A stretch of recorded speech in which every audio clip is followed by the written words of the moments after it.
Ladies and gentlemen, we are so back with the era with Brian Gregory. Welcome to the show tonight. We have what a lot of people consider to be a jam-packed show, if you will. I'm going to finally do my way too early top 25 for college football, and I wrestled with this because I usually don't like to do this until late in the season, but or until we approach the season. But I just wanted to. I was trying to find a way to give a glimpse into this upcoming college football season, and I felt like that would be the most appropriate way to do it. So that's what I'm going to do, and I'm also going to talk a little bit about my expectations for the Baltimore Ravens under their new coach Jesse Minter, who is the former Chargers defensive coordinator. But without further ado, let's get into these top 25 rankings for college football. Now, there's a few things that I want to specify before I dig into these. The way that I do this is, where do I see these teams starting going into the season? That's part of my criteria realistically. And I mean, I like to simplify this. I don't like to overthink it. Genuinely, how good are these teams? That's how I evaluate this as well. I don't like to overthink it with a bunch of different metrics, transfer portal, da da da da. How good are these teams? How many blue chippers do they have? And what's their ceiling? What's their floor? That's also part of this as well. I will mention what I think the team's ceiling is and what their floor is. And so, without further ado, let's get into this thing. It's top 25, so we're going to start up at 25 and trickle our way up to number 1. But without further ado, here we go. So this will be 25 through 20. And boom. Here it is. Let me take that little overlay off. All right. So I'm starting with South Carolina at 25. Now, a lot of people may look at that and say, South Carolina, really? I mean, did you see how horrifically bad they were last year? And I did. Yeah. I mean, it was a pretty awful season for South Carolina. They way underperformed. But you could kind of see it coming to. I think people had unrealistic expectations for the Gamecocks last year because of what they did the previous year. I mean, they lost a lot of talent to the NFL. And so they're kind of trying to reset Barton in 2025. And 2026, I think that they've retained some talents. I mean, they've got Nick Harbor coming back. They've got Lenore Sellers coming back. They've got Dylan Stewart's returning. And South Carolina is kind of like the San Francisco Giants of college football, where it's every other year. Every even year, this team performs well and gives Gamecock fans hope. And I feel like that's what you're going to see with them this year. I think that they perform well, and the pressure is on Shane Beamer and this coaching staff this year to get it done, because if they don't, especially after that Texas A&M game last year, there's going to be some changes that are made, and I don't want to see that happen because I really like Shane Beamer. But the pressure's on. It's all how South Carolina compartmentalizes this. But I think they retain a good amount of talents. They keep their 3 main playmakers in Sellers, Harbor, and Stewart. I like this team, and I think their ceiling is a college football playoff appearance, and their floor is exactly what they did last year. All right, Washington at number 24, and this is a pretty interesting team. I like the trajectory that they're on with Jed Fish right now. I think he's done a phenomenal job keeping this program buoyant and relevant. But the DeMond Williams situation is going to be fascinating because, remember, he was trying his best to get out of Washington and transfer, and Washington pushed back. And now he was kind of coerced to remain a Husky. So it's kind of like that Mark Pope situation with Kentucky a couple years ago when he tried to go to Texas A&M. The negotiations fell through. They ended up going with Elko, and he has to stay at Kentucky and kind of wallow in that shitty situation. So I'm not in that locker room. I don't know what the temperature in the room is with Washington. but I don't think it feels that great. But it's also a very talented team with a lot of promise. So I have them at 24 to start the season. I've got Boise State at number 23. They did pretty well in the portal to backfill some positions. They're bringing back Maddox Madsen, and this is their first year in the Pac-12. So we're going to see how that fares. But I like Boise State number 23. 22, I've got the Florida Gators. I think that John Summerall is going to turn this thing around. And I know I'll get that same response that I got with South Carolina. Like, why the hell do you have them ranked? Did you see what they did last year? Yeah, I did. It's still a very talented team. They're bringing back Dallas Wilson. They're bringing back Jaden Baugh. They brought in Aaron Philo as their new quarterback. And so it's all about culture with this team. And you knew going into 2025 that this team was combustible, that they were one really bad loss away from imploding. The South Florida game happens, and they implode. They don't have that cloud hanging over them now. So I think that it gives Florida some room to just worry about ball, and that's the best thing that could possibly happen to them. And I think that Florida will exceed a lot of people's expectations this year. I think that's their ceiling is 9-3. And their floor is right around where they were. I forgot to do that for Washington and Boise State. I think Washington's ceiling is the same thing, around 9-3. Floor is missing a bowl game. Boise State, I think that at their ceiling is a pretty good bowl game, and their floor is around 6-6. All right, I got Louisville at 21. We got another Brom bomb. He landed Lincoln Kienholz, who was the backup to Julian Sayin at Ohio State for years, and I think that this kid has a lot of potential. I think he's going to be great in Jeff Brom's system, and I expect Louisville to kind of hover right around where they are. I think they can be a sneaky CFP team, not saying that they'll make it, but I think they can be a sneaky team, and I think that their floor is being around 6-6. All right. Now I'm going to bring on number 15 through number 20. Drop a comment. Let me know what y'all think about what you've seen so far. Nonetheless, here comes number 15 through 20. Boom. Here's where some surprises may be. All right. I have Iowa at number 20 because I think that they're a really reliable football team. Okay, they'll always be really defensively imposing. They'll always have a decent run game. They'll always have a great offensive line. They'll always be really well coached with Kirk Ferentz. So you got to just keep this team hovering around the 20s. At number 19, we've got Houston.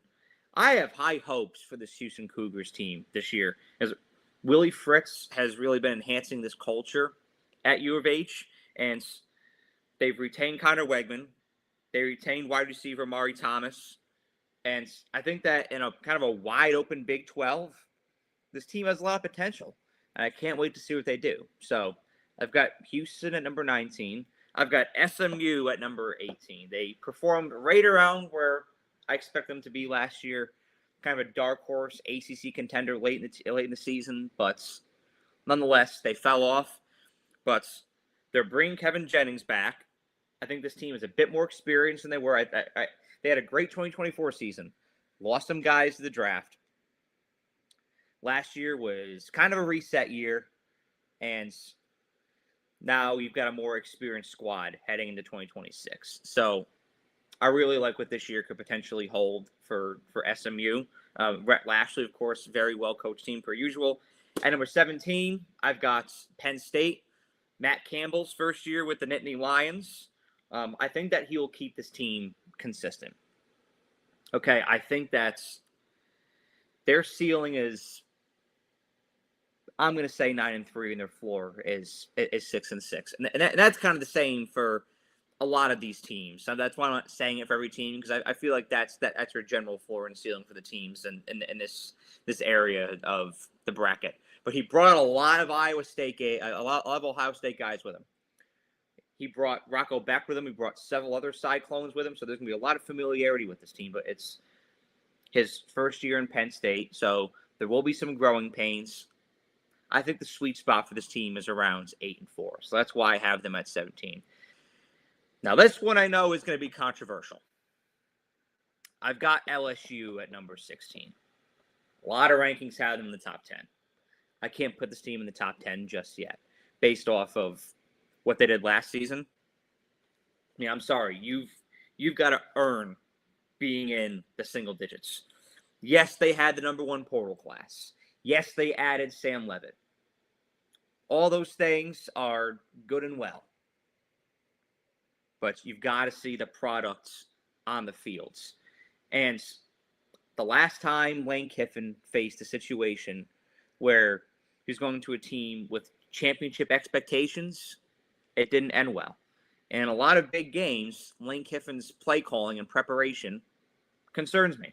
So I'm not as overly high on this LSU team as a lot of people are. They've kind of got to earn it, but I could see them catching stride late in the season. So that's why I have them at number 16. This is a boom or bust team. Like I could see this team doing well in the CFP.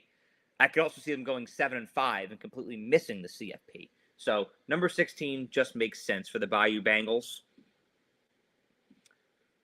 All right, let's get number 10 through 15 up here. Or excuse me, 11 through 15 up here. All right. We've got BYU at number 15. I think that this is a team with a high ceiling. I think that they can make the CFP. I mean, they fell just short these past 2 seasons, and this could be a time that they make it. BYU is 23-4 in their last 2 seasons. So low key, flying under the radar, one of the most dominant teams in college football. You got Bear Bachmeier coming back. You've got L.J. Martin coming back. They've made good additions to the offensive line for the transfer portal. And Kalani Sitake teams, he's a defensive mind. You know that they're always going to bring the pain defensively. So I like BYU at number 15. I think that their floor is around 8-4, but I think that their ceiling is winning the Big 12 and going to the CFP. I think they're absolutely capable of that this year. At number 14, I've got USC. They're bringing back Jaden Maeva, and they have the number 1 recruiting class going into this season.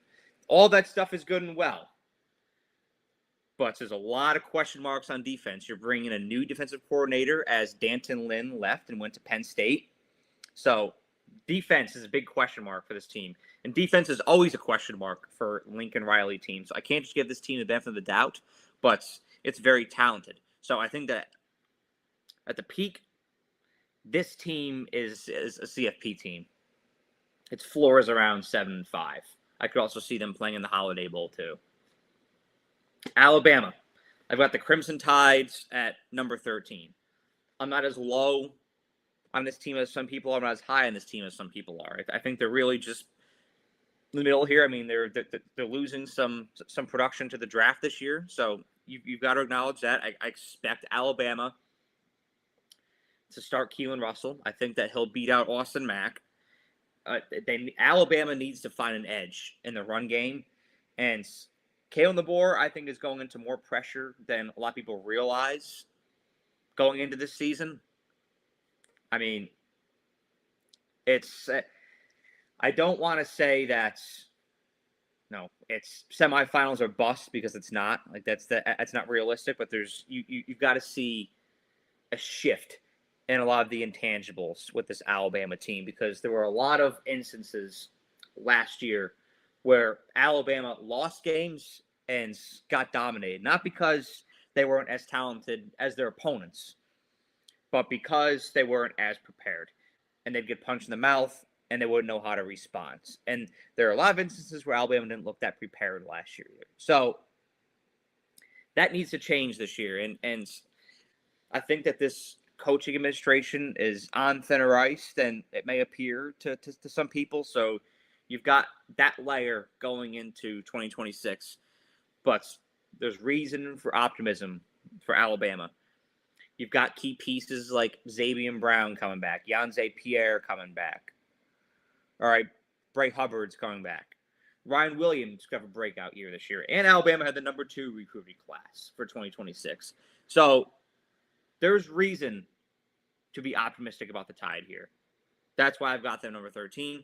At number 12, I've got the Michigan Wolverines. I'm high on this team going into this year because I think that the Kyle Whittingham hire was an absolute slam dunk because he matches the identity of the Michigan Wolverines. You're going to have a great run game. You're going to have a great defense. That's how Michigan wins their football games. They're a ground and pound team. They're old school, blue collar, lunch pail to work. That was Utah's identity with Kyle Whittingham for the past 2 decades. And that will be the identity for Michigan. And it exactly matches what they want up in Ann Arbor. And I think that this is a team that can absolutely go to the CFP this year. But I can also see them falling way short and being 6-6. I think that it's good that Bryce Underwood already has a year under his belt, and now he has the leadership of Kyle Whittingham. I mean, last year it was kind of a shit show. It seemed inherently like Michigan was planning to fire Sharon Moore anyways, and then they got the opportunity, and so they capitalized. And so Bryce Underwood doesn't have that uncomfortable layer to deal with anymore. And it's kind of like I talked about with one of the teams 2 minutes ago. I forget who it was. But you've got a clean slate. Florida, that's who it was. You've got a clean slate, and you can just focus on football without the distractions, without the added pressure. And so I think this Michigan team is going to be a lot of fun. And Alabama's ceiling and floor. I think I think Alabama can be a quarterfinal team once again. But I can also see them going 8-4 this year. All right. At number 11, I've got Ole Miss.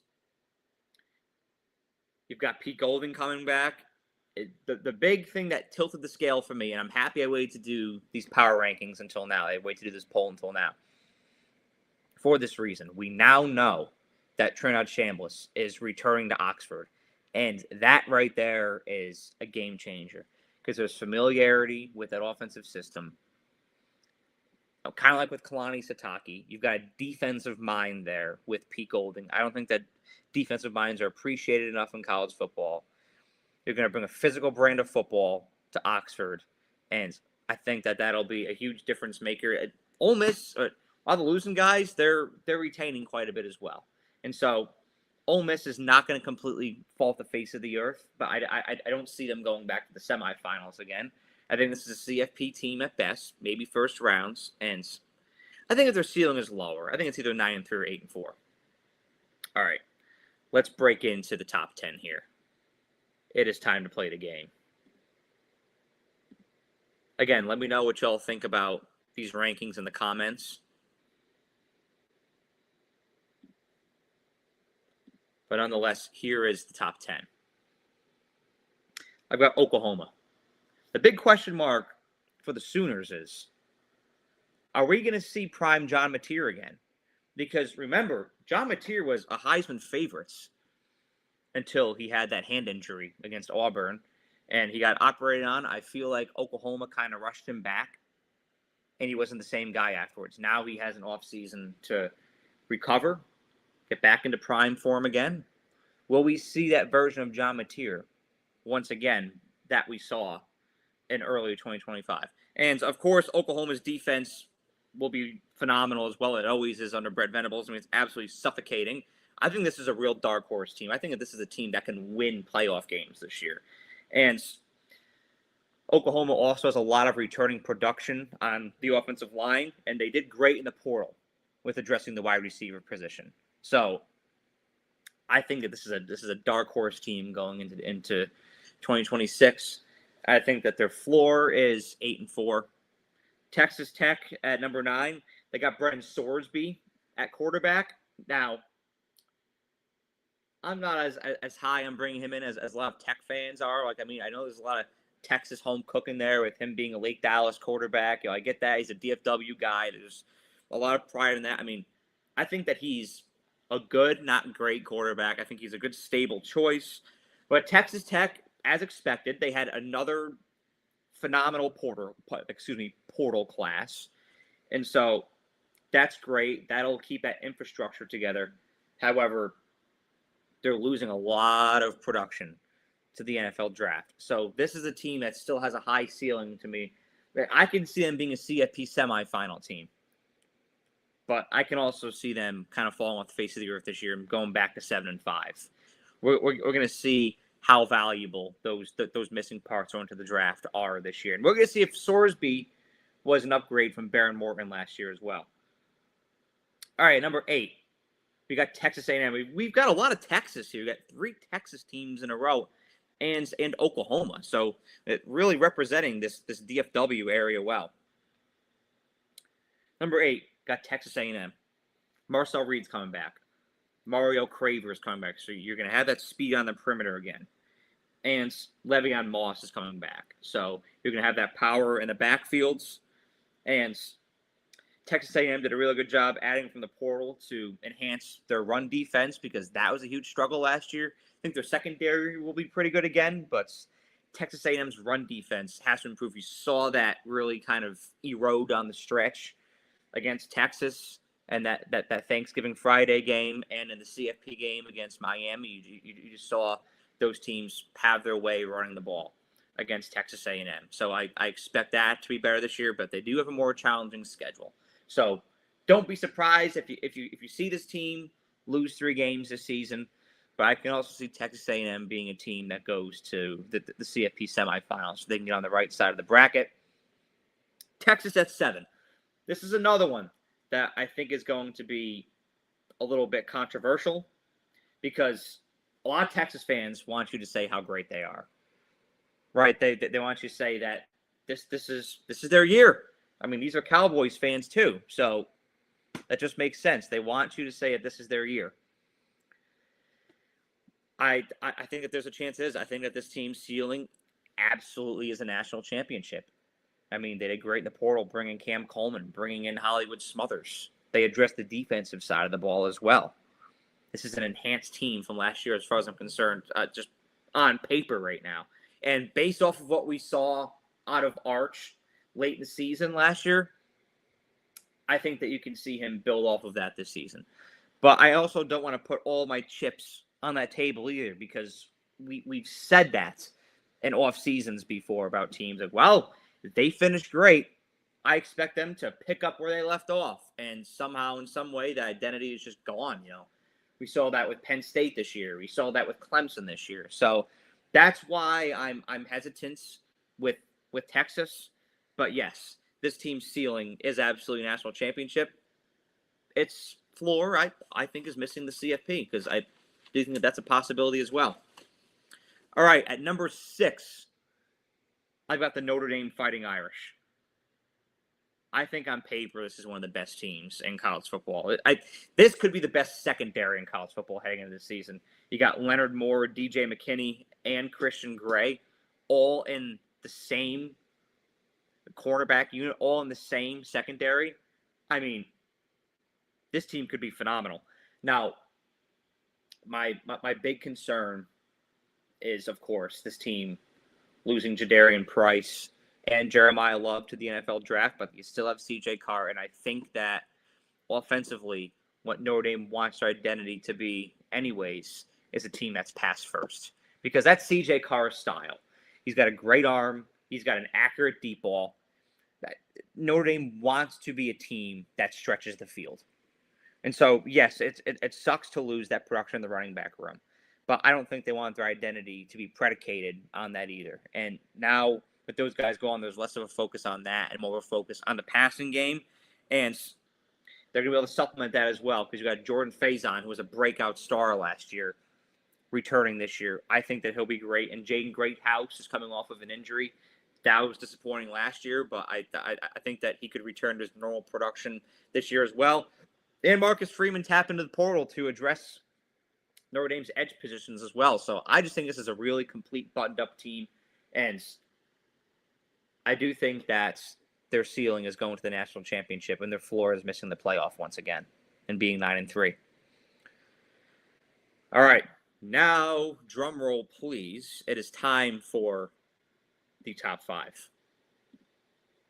Let me know what y'all are guessing in the comments section, who you think I could have on top. All right. At number 5, I've got the Miami Hurricanes. This team, personally, I feel like has been way too low in some people's rankings. This is a team that's retaining Malachi Tony. They're retaining a lot of components on defense. They're still going to be really good in the trenches. And they got Darian Mensah from Duke. Is he an upgrade from Carson Beck? Who knows? He could be. He might not. I saw some really good things at Duke. I saw some things that he can work on as well. But I don't think this is a team. I mean, especially this might be one of, if not the best coaching groups, coaching staffs in college football here. I mean, Shannon Dawson, Corey Heatherman, Mario Cristobal. These guys had this team ready to run through a fucking wall in the CFP. And I expect that to be the case again this year. So I can't take Miami out of the top 5. I can't have them at 3, but I think that 5 is pretty reasonable. Let me know what y'all think. Number 4, I've got the Oregon Ducks. Okay, there's turnover at both coordinator positions. Both of them took head coaching jobs. Tosh Lupoy with Cal Berkeley and Will Stein with Kentucky. I think both those guys will be great. But they're bringing back guys. I mean, it's huge that Dante Moore is coming back to this team. It's also huge that DeCorian Moore is coming back to this team as well. You've got stud like Brandon Finley coming back on the defensive side of the ball at corner. And you've got Mateo Uunglele. Wow, I actually said that right for the first time. Coming back on defense as well. So a lot of key playmakers returning to the Oregon Ducks. They had a good portal class as well. Oregon is always good at recruiting and developing too. So could this be the Ducks' year? Who knows? I think that the ceiling is a national championship appearance. I think that the floor is 10 wins. I don't see this team winning less than 10 games. Same for Miami. I see this team going to the national championship for their ceiling and their floor being 9 wins. Number 3, I still got those Georgia Dogs because I think that Kurt Cignetti's great. I think that Kirby Smart is right there with him as the best coach in college football. This is a guy that's won 2 national championships. They always lose a lot of production to the NFL draft, but Georgia's depth is always strong. Georgia's always deep. They always have a great player development system. You got Nate Frazier and Chauncey Bowens coming back. You've got Gunnar Stockton returning to this team as well. The front end of the defense has to come together a little bit more. Defensive line's got to be a little bit better. You got to see that improve this year, but I think that Georgia's secondary will be really good this year. So they will hold it down. A lot of turnover with the wide receiver core. London Humphreys is returning, but outside of him, everybody else is pretty much gone. So, that's going to hurt. And we'll have to see how Georgia can deal with that. But, I mean, Georgia's consistent. I think that the past 2 years in the CFP, it's been unfortunate that they drew Ole Miss last year, who was red hot, and they drew Notre Dame the year before, who was red hot. I think it's just been a bad look, but doesn't define who Georgia is because they won the SEC for 2 straight years. And I think they very well can this year. I think that their ceiling is a national championship. I think that their floor is a 9-win season. Number 2, I've got Ohio State. We'll address the negatives here to start. I mean, their schedule is daunting. Oh, my God, is it daunting. I mean, I was going through with my boy Zeke Wager last night, who's a big Ohio State fan. And we were just going game by game, and this thing is tough. They also lost a lot of production on defense. Caleb Downs to the NFL, Sonny Styles, Arvell Reese, David Sidnobison.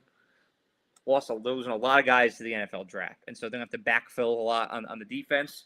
But offensively, you got Jeremiah Smith coming back. You've got Julian Sain coming back. You've got Bo Jackson coming back. You've got Brandon Ennis coming back. I think that Ohio State can be a really, really good team. You got Arthur Smith coming in at OC. Matt Patricia returning. And then this is just the way we operate on this show. Number 1, until you're proven not to be innocent, until proven guilty. Indiana's the gold standard right now. Had one of the best seasons we've ever seen in college football. Yes, they've lost some production to the draft, but Indiana's done a great job at backfilling and replacing those guys. I have high hopes for Josh Hoover because He played right down the street here in TCU. I got to watch him a good bit here in Fort Worth. He has a great deep ball. He's accurate. He can put the ball where he wants to. I think he can be just as good as Fernando Mendoza. Okay? I really do. His issue at TCU here is I think that he was pressing a lot because he had to. Because TCU lacked in a lot of different spots. I mean, running game wasn't great. Secondary wasn't great. Special teams wasn't great. So Josh Hoover and his receivers had to make up for that a lot. Indiana also had a great portal class as well. They got Nick Marsh from Michigan State, who I think will be a star with the Hoosiers, with Cignetti. And they got Shaz Preston, who was once at Alabama at one point. They got him from Tulane. I think that he'll be great in that system as well. So I just have a lot of confidence in what Indiana's cooking there right now. I do think that their ceiling is another national championship. I think that their floor is a 10-win season. I think they make the CFP this year. I can't see them completely missing the CFP. And I feel that way about Ohio State and Georgia too. And Ohio State's ceiling, I think, is a national championship as well. But I will say this about Indiana repeating. With a 12-team playoff, it's just tough. It's tough to do. Okay, it's a real uphill battle to do that once again, to sustain that level of excellence. You saw it with Ohio State this year, and I said that about them going into the season. Ohio State fans pushed back because of their returning production, but I don't care. Like when you win a national championship in a 12-team playoff, and you've got to win 3 playoff games to win the thing, to sustain that, it's just harder than it used to be with a BCS championship or even with a 14 playoff. It's hard to repeat. But if there's anybody out there that can do it, it's Curt Cignetti, and I won't doubt him. And I won't doubt these Hoosiers either. That's why I have them at number 1. Okay. I'll post my complete lists on Instagram, and y'all can go comment away on there as well. But for now, we are going to shift gears and talk about the NFL for a few minutes before we wrap up. I want to talk about these Baltimore Ravens. I said it a few weeks ago that I really liked the Jesse Minter hire. Yes, he was the former defensive coordinator for the Chargers. And I like this hire because Baltimore had very much been missing their identity on defense these past several years. Yes, it's great having Lamar Jackson. Yes, it's great having Derrick Henry. It's great having an explosive receiver like Zay Flowers, although there are some little things that he can polish up on. The Ravens have not been nearly imposing enough when it comes to the edge, when it comes to the interior defensive line, and there's a lot of work they can do on their secondary as well. I think that that'll be a point of emphasis for Jesse Minter and his staff in the front office this offseason, with both free agency and the draft, is getting defensive dogs and developing them, enhancing that edge, enhancing that secondary room. And they got to build that interior offensive line a little bit as well, because that was kind of a struggle late in the season as well. But I think that Jesse Minter was a great hire because it's going to bring that nastiness back to the Ravens that we missed in past years. Okay, I loved seeing that out of Baltimore. I mean, they were a physically imposing team. Teams were scared to play Baltimore. And Baltimore didn't give a shit when they went into other people's houses. Like growing up as a Patriots fan, I hated to play the Ravens because I knew they were going to hit us, and I knew they weren't scared of us. And then I think that somewhere along the line, they lost identity. They got Lamar Jackson. They got Derrick Henry. They became a team that was a lot more reliant on offensive firepower. And they kind of got away from that identity of defensive toughness. If you can couple that with Lamar Jackson and Derrick Henry, I think that this team can be really special. And I think that Jesse Minter was the right hire at the right time. I love John Harbaugh. I always respect John Harbaugh. He's the best coach in Baltimore Ravens history. He brought him a Super Bowl, multiple AFC championships. You can't overlook that. He's the greatest coach to ever do it in Baltimore. They're a consistent winner year in and year out, maybe besides a fluke year or two. It just got stale at some point.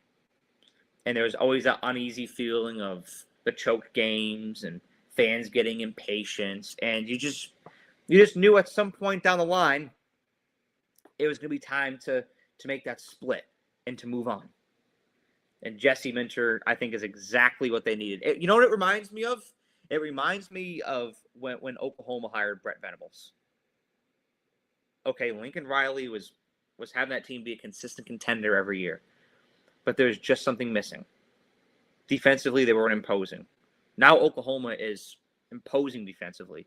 And if they can get things right on the offensive side of the ball, like I just explained a few minutes ago, I think they're a dark horse team. I think Baltimore is more than a dark horse team, though.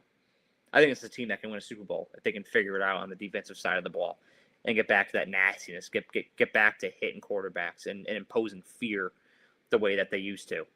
I think this team can be scary, but realistically, that's the bright side of this.